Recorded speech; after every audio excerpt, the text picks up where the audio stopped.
Selamat pagi Bapak Ibu Guru dan teman-teman. Kali ini saya akan mempresentasikan proyek pertama yang bertema generasi digital yang cerdas dan beretika. Sebelum kami masuk ke materi, perkenalkan nama saya Lois dan kelompok saya Catherine dan Evelyn. Yang pertama, saya akan mempresentasikan matematika. 1. Diketahui panjang tanah mula-mula sama dengan 2A meter. Lebar tanah mula-mula sama dengan A meter. Panjang tanah ditambahkan 5 meter. Jadi panjang baru sama dengan A plus 5. Lebar tanah dikurangi 3 meter. Jadi lebar baru sama dengan A min 3. Luas tanah mula-mula sama dengan A dikali A min A pangkat 2. Luas tanah baru sama dengan 2A plus 5 dikali A min 3. Ditanya berapakah kelebihan luas tanah baru dibandingkan dengan luas tanah semula. B. Jika pertambahan luas sama dengan 55 meter persegi, berapakah panjang tanah mula-mula? Jawab A. Hitunglah luas tanah baru. 2A plus 5 dikali A min 3. Karena dikali pelangi, jadi 2A min A 2A dikali A min 3 plus 5 dikali A min 3. Hasilnya jadi 2A pangkat 2 min 6A plus 5A min 15. Karena 6A sama 5A variabelnya sama, jadi bisa kita kurangi. 2A pangkat 2 min A min 15. Selisih luas baru min luas lama. A sama dengan A pangkat 2 min dalam kurung A pangkat 2 2A pangkat 2 min A min 15. Karena tadi ada di dalam kurung, jadi kita bisa keluarin. Jadi hasilnya 2A pangkat 2 min 2A pangkat 2 plus A plus 15 sama dengan A plus 15. Jadi kelebihan luas sama dengan A plus 15 meter persegi. B. Diketahui panjang luas sama dengan 55 meter persegi. Maka A plus 15 sama dengan 55. A sama dengan 55 min 15. Hasilnya jadi A min 40. Jadi panjang tanah mula-mula adalah 2 dikali 40 sama dengan 50 meter. Yang kedua, diketahui panjang AC sama dengan 2A, maka jari-jari lingkaran pertama sama dengan A. Panjang CB sama dengan 2B, maka jari-jari lingkaran kedua sama dengan B. AB plus AC plus CB sama dengan 2A plus 2B. Maka diameter lingkaran besar sama dengan 2A plus 2B. Jari-jari lingkaran besar sama dengan 2A plus 2B dibagi 2 sama dengan A plus B. Ditanya nyatakan luas daerah berbayang dan luas lingkaran besar dalam A dan B. Jawab. 1. Luas lingkaran besar R sama dengan 2 R sama dengan A plus B. Luas sama dengan P dikali A plus B pangkat 2 sama dengan P dikali A pangkat 2 plus AB plus B pangkat 2. Luas 2 lingkaran kecil yang diarsir. Luas lingkaran pertama sama dengan P dikali A pangkat 2. Luas lingkaran kedua P dikali B pangkat 2. Luas daerah selain yang berbayang selisih. Luas lingkaran besar dikurang luas 2 lingkaran kecil. P dikali A pangkat 2 plus AB plus B pangkat 2 min P dikali A pangkat 2 min P dikurang P min B pangkat 2 sama dengan P dikali A pangkat 2 plus 2 P AB plus P B pangkat 2 sama dikurang P kali 2 kali A pangkat 2 min P kali B pangkat 2. Hasilnya jadi 2P AB. 2 dikali 22/7 dikali AB sama dengan 44/7 AB. Jadi luas daerah berbayang sama dengan P dikali A pangkat 2 tambah B pangkat 2. Luas lingkaran besar P dikali A plus B pangkat 2 sama dengan P kali A 2 pangkat 2 plus 2B plus B2. Luas selain daerah berbayang, Pi dikali A dikali 2 AB. Yang kedua, agama. Analisis teks kutipan Markus bab 10 ayat 46 sampai 52. 10 ayat 51. Tanya Yesus kepadanya, "Apa yang kau kehendaki supaya aku perbuat bagimu?" Jawab orang buta itu, "Rabuni, supaya aku dapat melihat." 10 ayat 52. Lalu kata Yesus kepadanya, "Pergilah, imanmu telah menyelamatkan engkau." Pada saat itu juga melihatlah ia. Lalu ia mengikuti Yesus dalam perjalanannya. Penjelasan ayat 51 dan 52. Ayat ini menyampaikan tentang sikap Yesus menghargai sesama atau menjunjung tinggi martabat luhur manusia dengan cara menyembuhkan pengemis Bartimeus. Tindakan ini menunjukkan bahwa setiap orang tidak memandang status sosial, layak mendapatkan kasih, perhatian, dan harapan akan hidup yang lebih baik.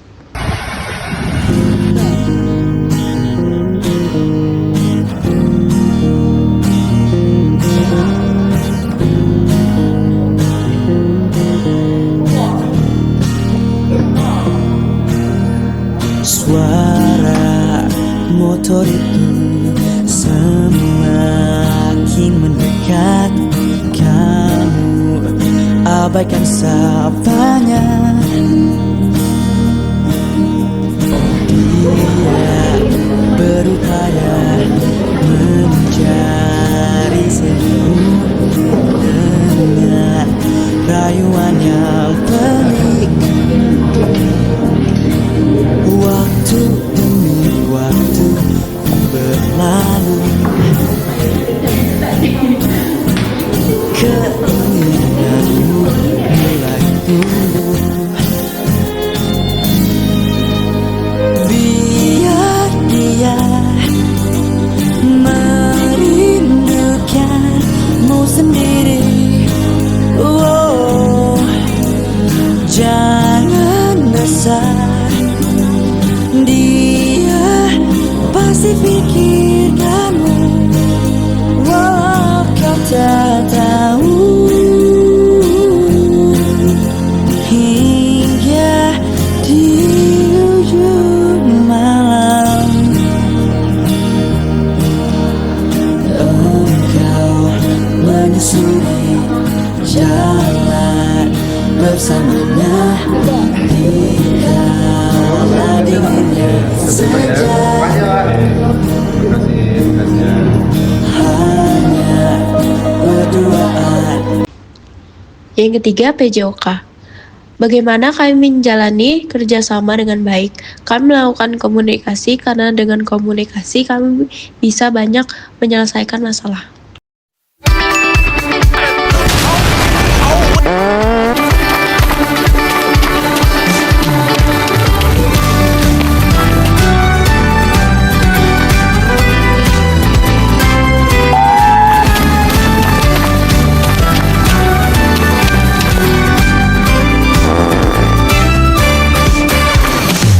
Kamu bilang aku tak sama, tak seperti saat pertama. Aku bilang mungkin pikiranmu saja. Kamu bilang ku tak peduli, tak seperti pertama kali. Aku bilang janganlah ragu sendiri.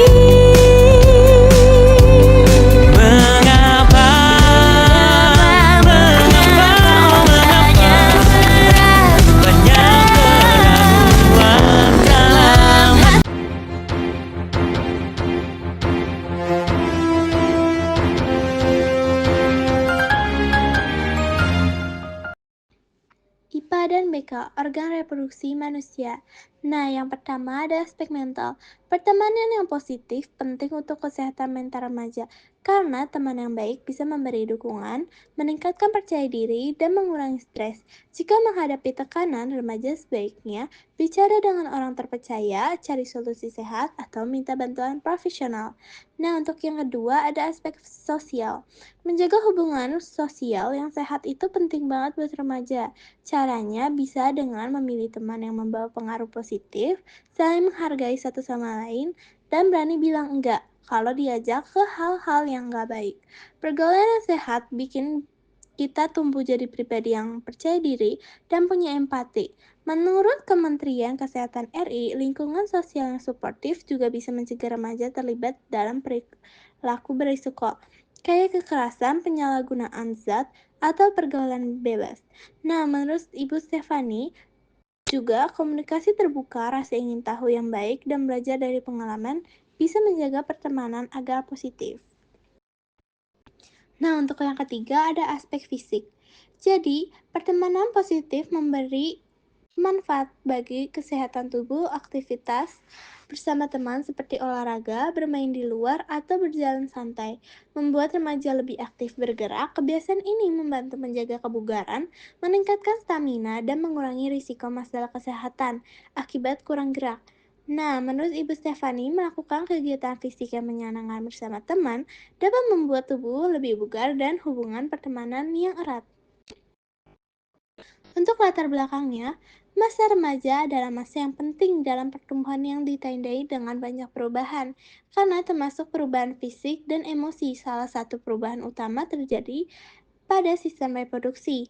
Oleh karena itu, penting bagi remaja untuk mengenal dan memahami cara kerja tubuhnya sendiri, termasuk bagaimana cara menjaga kesehatan organ reproduksi. Dengan pengetahuan yang tepat, remaja dapat merawat dirinya dengan baik, menjalani hidup yang sehat, dan siap menghadapi masa depan dengan percaya diri.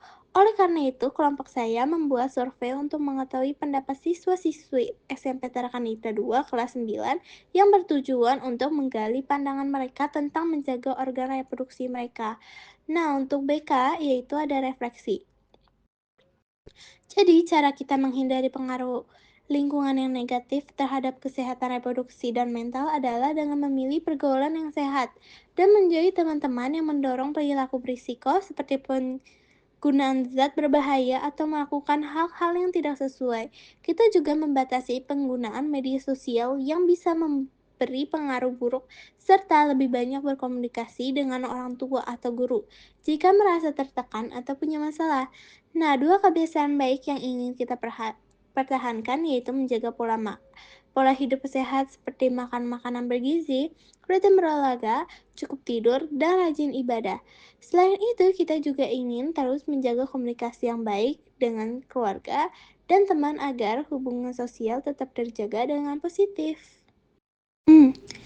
Pancasila. Topik yang akan kita bahas adalah masyarakat Bali yang berkaitan dengan seni tari, musik, upacara adat, arsitektur, pakaian adat, dan bahasa. Tarian seperti tari kecak dan tari legong serta musik gamelan adalah contoh seni yang sangat menonjol. Selain itu, upacara adat seperti ngaben dan nyepi serta rumah adat yang unik juga menjadi ciri khas pulau ini. Masyarakat Bali juga merupakan kelompok etnis yang mendiami Pulau Bali, Indonesia, dan mayoritas beragama Hindu. Mereka memiliki budaya yang kaya dan beragam, termasuk seni tari, pertunjukan, ukiran, serta berbagai upacara adat seperti odolan, metatah, pernikahan, ngaben, dan melasti. Bab 2 tentang isi. Adapun penerapan sila-sila yaitu sila ke-1, ketuhanan yang Maha Esa. Masyarakat Bali sangat religius dan taat beragama. Mereka rutin melaksanakan ibadah seperti sembahyang di pura, yaitu doa dan persembahan kepada Tuhan Ida Sang Hyang Widi Wasa yang dilakukan secara khidmat, serta merayakan galungan sebagai peringatan kemenangan kebaikan atas kejahatan, dan nyepi, hari raya yang dijalani dengan hening tanpa aktivitas duniawi sebagai bentuk introspeksi diri meski mayoritas beragama Hindu. Masyarakat Bali hidup rukun dengan pemeluk agama lain. Hal ini sesuai dengan pasal 29 ayat 1 dan 2 UUD 1945 yang menjamin kebebasan beragama dan dasar negara yang kebutuhan. Sila kedua, kemanusiaan yang adil dan beradab. Nilai kemanusiaan tampak dalam tradisi ngayah, yaitu gotong royong, sukarela dalam kegiatan adat dan keagamaan, tanpa mengharapkan imbalan, serta sikap toleransi dan penghormatan terhadap adat istiadat. Kehadiran pencalang, yaitu petugas keamanan adat yang menjaga ketertiban saat upacara dan kegiatan masyarakat, juga mencerminkan penghargaan terhadap martabat setiap orang, termasuk wisatawan. Hal ini sesuai dengan pasal 281 ayat 1 UUD 1945 tentang hak asasi manusia yang tidak dapat dikurangi. Untuk sila ketiga, Persatuan Indonesia. Masyarakat Bali menjaga persatuan melalui gotong royong dan partisipasi aktif dalam pelaksanaan upacara adat seperti ngaben, upacara pembakaran jenazah sebagai penghormatan terakhir, galungan dan kuningan, serta mepandes atau potong gigi yang menandai kedewasaan dan pengendalian diri dari sifat buruk. Semua tradisi ini dijalankan bersama-sama oleh seluruh warga tanpa membeda-bedakan status. Sistem Banjar, yaitu organisasi adat tingkat lingkungan, menjadi wadah penting dalam memperkuat kerjasama dan rasa kebersamaan. Hal ini sejalan dengan pasal 1 ayat 1 UUD 1945 yang menyatakan bahwa Indonesia adalah negara kesatuan. Sila keempat, kerakyatan yang dipimpin oleh hikmat kebijaksanaan dalam pemusyawaratan perwakilan. Warga Bali terbiasa bermusyawarah dalam panjar adat untuk mengambil keputusan bersama terkait upacara, pembangunan, dan penyelesaian masalah di lingkungan mereka. Keputusan diambil secara mufakat dan dipimpin oleh kalian Banjar atau tokoh adat yang dihormati karena kebijaksanaannya. Ini mencerminkan praktik demokrasi lokal yang kuat dan sejalan dengan pasal 28C ayat 2 UUD 1945 tentang hak masyarakat untuk memperjuangkan hak dan kemajuan bersama. Sila kelima, keadilan sosial bagi seluruh rakyat Indonesia. Masyarakat Bali menjunjung tinggi nilai menyaman budaya, yaitu anggapan bahwa semua orang adalah saudara dan harus diperlakukan setara. Dalam kegiatan adat, pembagian tugas dilakukan adil tanpa membedakan status. Contoh nyata dari keadilan sosial ini terlihat dalam sistem Subak, yaitu pengelolaan dan pembagian air irigasi sawah secara adil dan kolektif oleh para petani untuk kesejahteraan bersama. Ini sesuai dengan pasal 33 ayat 3 UUD 1945 yang menyatakan bahwa kekayaan alam digunakan sebesar-besarnya untuk kemakmuran rakyat dan terlibat dalam UUD 1905 sila 1 Ketuhanan Yang Maha Esa. Kehidupan spiritual masyarakat Bali sangat kental dan dijalankan dengan tulus. Upacara seperti galungan, nyepi, dan melasti bukan hanya tradisi, tapi wujud penghormatan terhadap Tuhan. Di sisi lain, masyarakat juga menghormati agama lain yang hidup berdampingan selaras dengan pasal 29 UUD 1945 yang menjamin kebebasan beragama. Sila kedua, kemanusiaan yang adil dan beradab. Rasa kemanusiaan tercermin dari sikap warga Bali yang ramah, terbuka, dan menghargai siapapun, tanpa memandang asal atau latar belakang. Nilai ini sejalan dengan pasal 28D dengan 28G UUD 1945 yang menjamin perlindungan hak asasi setiap warga negara. Sila ketiga, Persatuan Indonesia. Bali memperhatikan kekuatannya rasa persatuan dalam keberagaman. Umat Hindu, Islam, Kristen, dan lainnya hidup berdampingan, saling membantu, dan menjaga keharmonisan. Hal ini menunjukkan semangat Bhinneka Tunggal Ika dan mendukung amanah pembukaan UUD 1945 alinea keempat tentang persatuan. Sila keempat, kerakyatan yang dipimpin oleh hikmat kebijaksanaan dalam pemusyawaratan perwakilan. Dalam desa adat, masyarakat Bali terbiasa menyelesaikan persoalan melalui musyawarah. Setiap suara didengar, keputusan diambil bersama. Praktik ini mencerminkan pasal 1 ayat 2 UUD 1945 yang menyebut kedaulatan ada di tangan rakyat. Sila kelima, keadilan sosial bagi seluruh rakyat Indonesia. Pariwisata Bali tidak hanya menguntungkan pelaku besar, tapi juga membuka peluang bagi rakyat kecil. Dari petani bunga, pedagang, penari tradisional, hingga pemandu lokal. Ini mencerminkan semangat pasal 34 UUD 1945 yang mengatur jaminan sosial dan pemerataan kesejahteraan. Budaya dan kehidupan masyarakat Bali mencerminkan penerapan Pancasila secara nyata dari kehidupan spiritual hingga sistem sosial. Nilai-nilai dasar bangsa Indonesia terus hidup dan berkembang selaras dengan kearifan lokal Bali. Saya juga berharap semoga masyarakat luar Bali bisa mengikuti adat-adat atau pantangan di daerah Bali.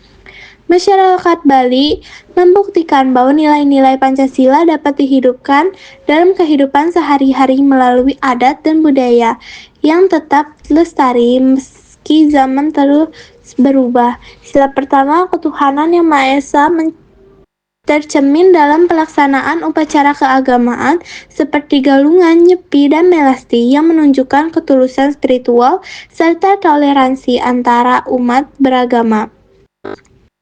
Sila kedua, kemanusiaan yang adil dan beradab, tampak dalam tradisi Ngaya yaitu gotong royong tanpa pamrih dan kehadiran pencalang yang menjaga keamanan dengan tetap menghormati martabat semua orang. Sila ketiga, persatuan Indonesia, terlihat dari kuatnya semangat kebersamaan melalui sistem banjar adat dan partisipasi kolektif dalam upacara seperti ngaben dan mempandes tanpa memandang status sosial. Sila keempat, kerakyatan yang dipimpin oleh hikmat kebijaksanaan dalam pemusyawaratan perwakilan, dijalankan melalui musyawarah dalam desa adat, di mana keputusan penting diambil bersama oleh warga dipimpin tokoh adat yang bijak. Terakhir, sila kelima, keadilan sosial bagi seluruh rakyat Indonesia, tercermin dalam sistem subak, yaitu pengelolaan air sawah secara adil dan kolektif, serta nilai menyamabaraya yang menekan bahwa semua orang adalah saudara. Semua contoh ini menunjukkan bahwa budaya Bali tidak hanya memperkaya warisan bangsa, tetapi juga menjadi wujud nyata penerapan Pancasila dalam kehidupan modern. Saran yang akan kami berikan adalah untuk lebih melestarikan budaya masyarakat daerah. Salah satu contohnya adalah budaya Bali. Mari kita semua bersama-sama melestarikan budaya Bali. Gambar yang ada di tote bag itu adalah gambar yang bertema sila ke-1 tentang toleransi, dan di dalam gambar itu berada gambar tokoh agama dan tempat ibadah. Di gambar itu juga berisi kata-kata yang berisi perbedaan bukan penghalang, tapi jembatan menuju kedamaian. IPS sila ke-1, ketuhanan yang Maha Esa. Dampak positif sila pertama mendorong masyarakat Bali menjadi religius dan menghargai keberagaman keyakinan. Semangat spiritual yang tinggi memperkuat moral dan etika, serta mempererat hubungan antar pemeluk agama di tengah masyarakat yang multikultural. Sikap toleransi juga tumbuh karena kesadaran akan pentingnya hidup berdampingan secara harmonis selaras dengan prinsip ketuhanan.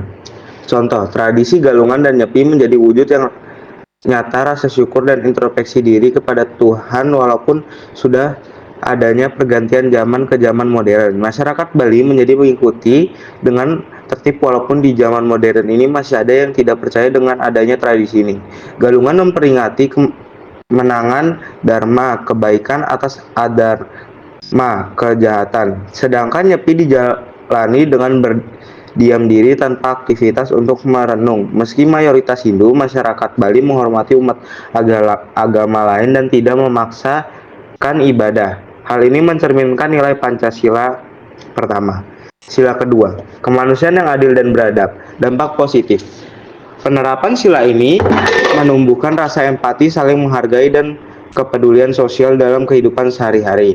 Masyarakat Bali hidup dengan adab yang tinggi dan menjunjung harkat martabat setiap individu baik sesama warga maupun wisatawan, menciptakan lingkungan yang aman dan nyaman. Contoh tradisi ngayah yaitu kerja sukarela tanpa pamrih dalam kegiatan adat dan keagamaan menunjukkan semangat kemanusiaan. Tetapi karena adanya modernisasi, jadi masih ada beberapa orang yang tidak melakukannya. Peran pecalang petugas keamanan adat juga menunjukkan bagaimana masyarakat menjaga ketertiban dengan cara menghargai hak keamanan semua orang dan pendatang. Sila ketiga, Persatuan Indonesia. Dampak positif sila ketiga mendorong masyarakat Bali untuk menjaga kesatuan dan keharmonisan meskipun hidup dalam keberagaman. Rasa kebersamaan dan gotong royong terus dipelihara dalam kehidupan sosial maupun budaya, memperkuat semangat persatuan bangsa. Contoh, pelaksanaan upacara ngaben, Mepandes dan perayaan Kuningan dilakukan bersama-sama oleh seluruh warga tanpa melihat status sosial. Sistem Banjar sebagai organisasi adat menjadi tempat musyawarah dan gotong royong, memperkuat solidaritas dan integrasi sosial. Tetapi di zaman modernisasi ini juga ada beberapa masyarakat yang tidak lagi mengikuti gotong royong dikarenakan adanya modernisasi. Keadilan sosial bagi seluruh rakyat Indonesia. Dampak positif, nilai keadilan sosial membentuk masyarakat yang inklusif, saling membantu dan merata. Dalam menikmati hasil pembangunan, masyarakat merasa dilibatkan dan mendapatkan manfaat ekonomi, sosial maupun budaya secara setara baik di desa maupun kota. Tradisi menyambraya, yaitu anggapan bahwa semua orang adalah saudara, mendorong sikap adil dan gotong royong dalam sistem subak air irigasi dibagi merata untuk petani demi kesejahteraan bersama. Pariwisata Bali pun menghidupi pelaku ekonomi kecil seperti pedagang, penari, dan pemandu wisata lokal, mencerminkan keadilan sosial. Renisasi sudah jarang ditemukan, jika ditemukan itu di daerah-daerah terpencil. Bahasa Inggris, Indomie goreng jumbo tidak dianggap makanan sehat, terutama jika dikonsumsi terlalu sering. Meskipun rasanya lezat dan mudah dibuat, mie instan ini tinggi kalori, garam, dan lemak, tetapi rendah serat dan nutrisi penting lainnya. Meskipun boleh dikonsumsi sesekali, tentu saja tidak baik untuk kesehatan jika dikonsumsi terus-menerus sebagai makanan utama. Idealnya, Anda perlu menambahkan sayur atau sumber protein untuk mendapatkan makanan yang lebih seimbang. 2. Tidak, karena kalori dalam makanan yang dipilih kelompok kami tidak sepenuhnya memenuhi kebutuhan kalori sehari setiap anggota. Oleh karena itu, makanan tersebut harus dilengkapi dengan makanan lain. Kesimpulan bahasa Indonesia, Indomie goreng jumbo nggak bisa dibilang makanan yang sehat, apalagi kalau untuk dikonsumsi sering-sering. Meskipun rasanya enak dan gampang dibuat, mie instan ini mengandung banyak kalori, garam, dan lemak, tapi kurang serat dan nutrisi penting lainnya. Kalau dimakan sesekali sih tidak masalah, tapi kalau dijadikan makanan utama terus-terusan, jelas kurang baik untuk kesehatan. Idealnya sih harus ditambahin sayur atau sumber protein biar lebih seimbang. Tidak karena kalori dari makanan yang dipilih oleh kelompok kami belum sepenuhnya sesuai dengan kebutuhan kalori harian setiap anggota kelompok, jadi harus ditambahkan dengan makanan yang lain. Rinciannya, lemak total sama dengan 230 gram dikali 9, sama dengan 207 kalori. Protein sama dengan 11 gram dikali 4, sama dengan 44 kalori. Karbohidrat 74 gram dikali 4, sama dengan 296 kalori. Gula sama dengan 6 gram dikali 4, sama dengan 24 kalori. Totalnya 571 kalori. Untuk Catherine, 1395 dikurang 571, hasilnya sama dengan 824. Untuk Catherine menggunakan makanan tambahan seperti nasi putih 1 centong sama dengan 175 kalori, telur rebus 1 butir sama dengan 78 kalori, Coco Shake 195 ml sama dengan 250 kalori, sosis goreng 1 biji 120 kalori, cheese tart 1 potong sama dengan 278 kalori, dan air putih 1 botol sama dengan 0 kalori. Jadi total Catherine adalah 846 kalori. Evelyn, telur rebus 2 butir sama dengan 156 kalori. Sawi hijau 3 sawi sama dengan 56 kalori. Ayam goreng 1 potong sama dengan 161 kalori. Sosis goreng 1 biji sama dengan 120 kalori. Apel 1,5 buah sama dengan 78 kalori. Air mineral 1 botol sama dengan 0 kalori.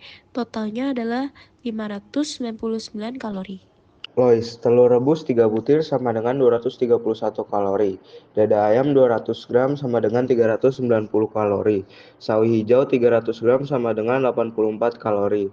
Sosis sapi 2 biji sama dengan 360 kalori. Es teh 1 gelas sama dengan 147 kalori. Apel 1,5 buah sama dengan 78 kalori. Totalnya adalah 1290 kalori. PKT, dua nilai yang kita ambil adalah conviction dan celebration. Untuk yang pertama adalah conviction. Kami yakin proyek ini bisa menjadi langkah awal untuk mengembangkan jiwa wirausaha dan kreativitas kami. Contohnya seperti membuat tote bag seni budaya. Dan celebration, kami bangga telah menyelesaikan proyek ini dengan kerja tim yang solid dan hasil yang memuaskan. Kesimpulannya, cara kami menjadi generasi digital yang cerdas dan beretika adalah menyaring sebuah informasi terlebih dahulu sebelum mempercayai atau membagikannya, memastikan sumber terpercaya menggunakan teknologi atau hal-hal yang bermanfaat, dan menghargai privasi diri sendiri dan orang lain, serta menjaga sikap sopan santun dalam berkomunikasi di dunia maya. Sekian dari presentasi kami, terima kasih.